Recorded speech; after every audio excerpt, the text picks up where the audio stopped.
Bonjour, Cédric du comptoir des printers.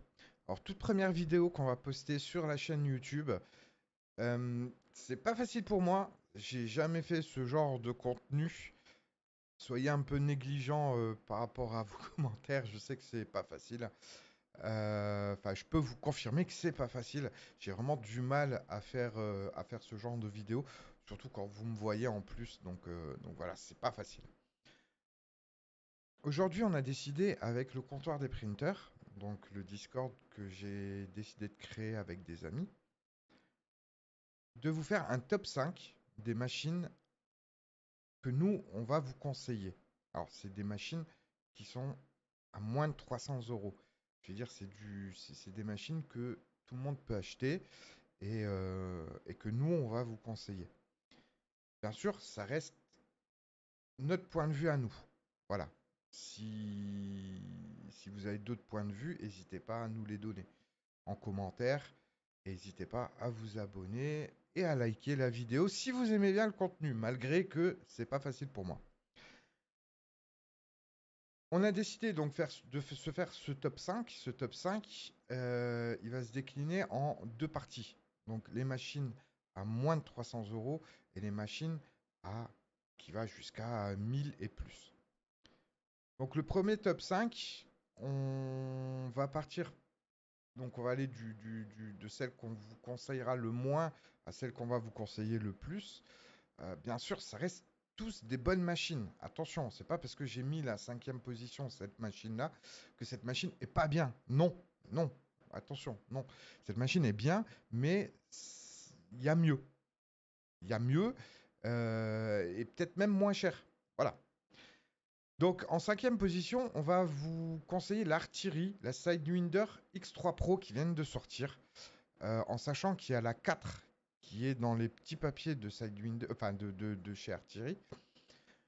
Mais pour l'instant, voilà, ça reste des machines qui sont abordables.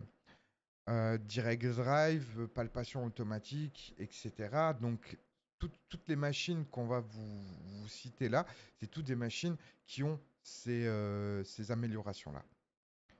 Je ne vais pas m'attarder sur la Sidewinder. Pourquoi? Parce qu'elle est juste là. Merci à Thierry de me l'avoir envoyée. C'est à tester et ça sera la prochaine vidéo qu'il y aura sur la chaîne YouTube. En quatrième position, on a décidé de mettre la longueur LK4X. Longueur, c'est pas une marque, enfin, c'est une marque connue des printers, mais qui est pas trop développée. Malgré que ça reste des très très très très bonnes machines. En plus, elle est sortie il n'y a pas très longtemps et elle arbore tous les dernières mises à jour, que ce soit carte mère ou que ce soit amélioration de machine. Bien sûr, toujours en direct drive avec la palpation automatique et tout et tout. Donc, c'est des machines, c'est des très très bonnes machines. En troisième position, on a décidé de mettre la Neptune 3 Pro. En sachant qu'il y a la 4 aussi, mais on a décidé, comme je vous ai dit, de faire des machines à moins de 300 euros. La Neptune 3 Pro, il y a des petits soucis, on ne vous le cache pas, on a des personnes qui l'ont eu. Ils ont dû tout resserrer sur la machine parce que en post-traitement après usine, on a l'impression que justement, ils n'ont pas serré les vis ou ils les ont à peine serrés. Donc, les courroies sont mal tendues, alors que d'autres marques, bah, c'est vraiment du plug and play. Tu vis tes 4 vis, tu n'as rien d'autre à faire. Neptune 3 Pro, très bonne machine, mais voilà, dans l'impression 3D, il y a toujours des réglages à faire, et surtout quand on reçoit les machines. Et la Neptune 3 Pro, je ne vais pas dire que c'est une catastrophe, mais il faut tout revoir sur la machine quand vous allez la recevoir, en fait, tout simplement. En deuxième position, une marque qui a su faire des gros efforts. Et quand je parle de gros efforts, c'est elle a su corriger ses erreurs. C'est Mingda avec sa Magician X2, donc version 2. La version 1, il y avait des montants en plastique, en haut, juste en haut, ce qui rendait la machine plus souple et moins rigide. Et du coup, il y avait beaucoup de problèmes donc de rigidité avec cette machine. Pareil, au niveau de la nappe centrale, au niveau de la tête, ils avaient des problèmes avec cette nappe-là. Elle avait des gros défauts, elle se coupait, ou il y avait la connectique qui se cassait. Pas ouf. J'ai une amie aussi qui avait la Magician X et qui avait beaucoup de problèmes avec l'extrudeur. Tout ça a été corrigé. Voilà. Ils ont su écouter et c'est pour ça qu'on l'a mis en deuxième position. La Magician X2 est vraiment très très bien. En première position, Creality. Creality, il n'y a vraiment rien à redire. Vous trouvez des pièces facilement, à moindre coût. C'est disponible sur Amazon, c'est disponible sur AliExpress. euh, et vraiment pas cher du tout. Donc, en première position, Creality avec son Under 3 V3 SE. Très bonne machine. Pareil, qui a ses petits défauts. Mais voilà, vous mettez un peu la main dedans et vous allez tirer vraiment pleinement satisfaction de votre machine. Vraiment. Mais vraiment, vraiment. Voilà, pour nous, c'est le top 5 qu'on va vous conseiller. Et par contre, on va faire une mention plus qu'honorable pour une machine qui se fait vieille. Mais pour moi, et c'est moi personnellement, elle est un peu plus chère, mais elle les bat toutes. C'est la Effelson SR. Vous pouvez la trouver moins chère sur certains sites comme Geekbuying, TomTop, AliExpress. C'est des machines que vous allez trouver dans les alentours de 320 euros. Des fois, vous avez des petits codes promo, vous pouvez peut-être même l'avoir moins cher. C'est une Delta. C'est pas facile à prendre en main. C'est pas donné pour tout le monde. Mais quand on la règle bien dès le départ, elle vous fait des dingueries. N'hésitez pas, comptoir des printers, il y a beaucoup de gens spécialisés. Alors, c'est spécialisé entre crochets, hein. Pourquoi? Parce que on reste des passionnés avant tout. On n'est pas des professionnels. Mais il y a beaucoup de gens qui pourront vous aider au cas où, si vous voulez des compléments sur les machines et surtout des réglages sur les machines. Voilà. Pour moi, la SR, voilà, c'est mention plus qu'honorable. Si elle était moins chère, je l'aurais mis en plus 1 plus plus. On va passer à la partie 2 de cette vidéo. Donc là, par contre, ça a été compliqué. Ça a été compliqué, vous allez comprendre pourquoi. En cinquième position, on a décidé de mettre les Effelson. Et Effelson, la S1 et la T1. En sachant que ce qu'on va vous donner, c'est plus les marques. Parce qu'on ne peut pas départager les machines, c'est pas possible. Ils ont beaucoup trop de gammes et des gammes haut de gamme. Alors, ce que je vais faire, je vais plutôt vous donner quelques machines, mais on a fait un classement plutôt par marque en fait. Donc en cinquième position, Effelson, la S1, la T1. Ce qui est pas mal avec ces machines, c'est que on a les tarifs, on a les specs, mais pourquoi en cinquième position? Pourquoi pas en 2 ou en 1 ou peu importe? Parce que on n'a pas encore de retour sur ces machines. On ne les a pas vues tourner. Enfin, on a vu une vidéo vite fait sur un bot en quelques minutes. C'est oufissime, mais on voit pas le résultat final. On n'a pas un visu de près sur le bot. Bref, c'est pour ça qu'on les a mis en cinquième position. Ils ont beaucoup de choses. Beaucoup de choses à nous montrer, à mettre en avant. J'ai hâte de voir ces machines-là. Mais j'ai peur aussi que plus tu pars en vitesse et plus tu as des problèmes. Tu as des problèmes sur quoi? Sur le résultat final de tes machines. Pas de tes impressions, pardon. Euh, en 4, 3 et 2, on n'a pas su les départager.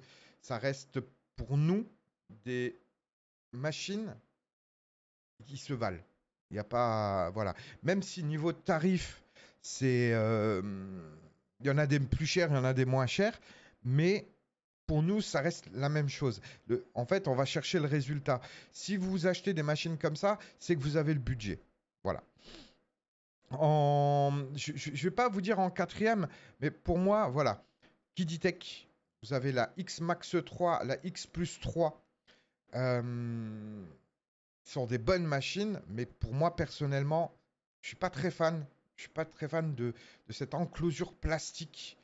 Malgré que ça reste des machines qui restent très rigides, on les entend pas beaucoup, mais ça reste des machines plastiques. Si je veux acheter un jouet, je vais acheter un jouet. C'est pas un jouet qu'on achète, surtout à ce prix-là, 900 € et 620 € pour la X Plus. J'ai pas envie d'un jouet en main. J'ai envie de quelque chose de qualité, de quelque chose de robuste, quelque chose que si je mets un coup dedans sans faire exprès, ben, il se casse pas. Et c'est l'impression que donne la Kiditech. Mais derrière, ben, il y a du gros plateau, il y a quelque chose qui fait envie, qui donne envie de faire de l'impression avec et qui te sort des choses, mais hallucinant. Ensuite, on a mis la Flashforge, enfin, de marque Flashforge, la Aventureur 5M Pro et la 5M. Pour moi, c'est le meilleur rapport qualité-prix dans cette gamme-là. Euh, Ça reste quand même du petit plateau. Je suis pas très très fan. Mais sur les retours qu'on a eu, en fait, c'est pas que ça le petit plateau, mais en fait, elle a tout d'un grand en fait. Et même si on le fait en plusieurs parties, Flashforge, ils sont vraiment à la hauteur des plus grands.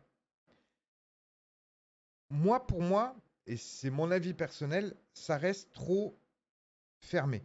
Flashforge, il faut passer par leur slicer, il faut passer par-ci. C'est trop fermé, Flashforge. C'est trop, ils ont trop leur environnement à eux et ils s'ouvrent pas aux autres. C'est ça qui est dommage. Parce qu'on pourrait en faire vraiment des très très bonnes machines. Ensuite, on a les Creality. Creality K1 et K1 Max.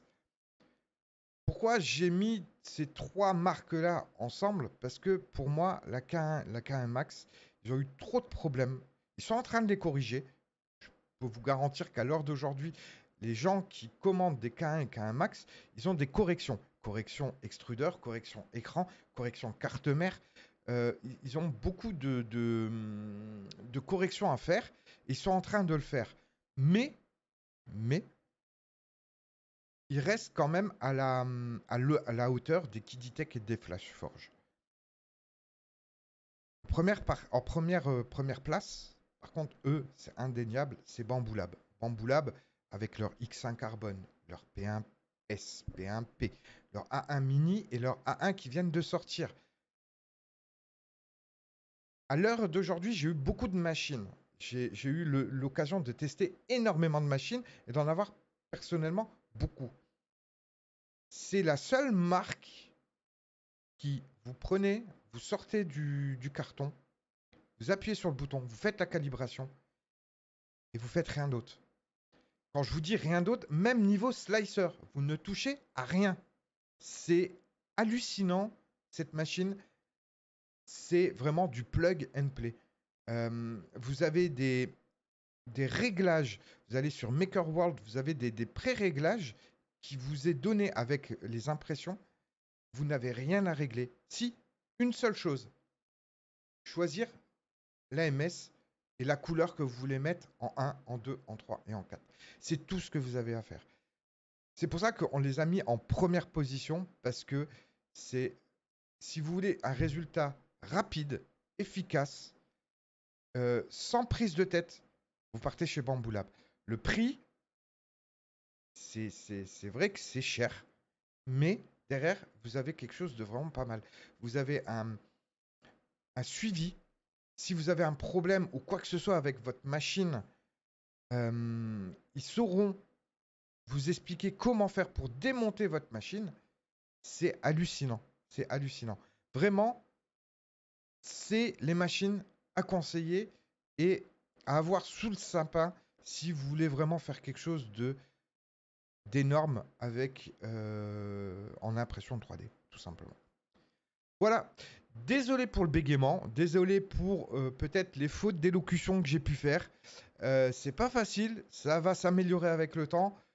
J'ai hâte de vous retrouver donc pour d'autres vidéos, d'autres explications, même si voilà, j'étais assez rapide. Là, on est à 15 minutes. 15 minutes, ça va, c'est pas trop excessif. Euh, c'est ma première vidéo. Voilà. Je vous souhaite à tous une très bonne journée. J'espère que cette vidéo pourra vous aider sur le choix de vos machines et de la marque surtout. Une très bonne journée à vous et à très bientôt. Au revoir.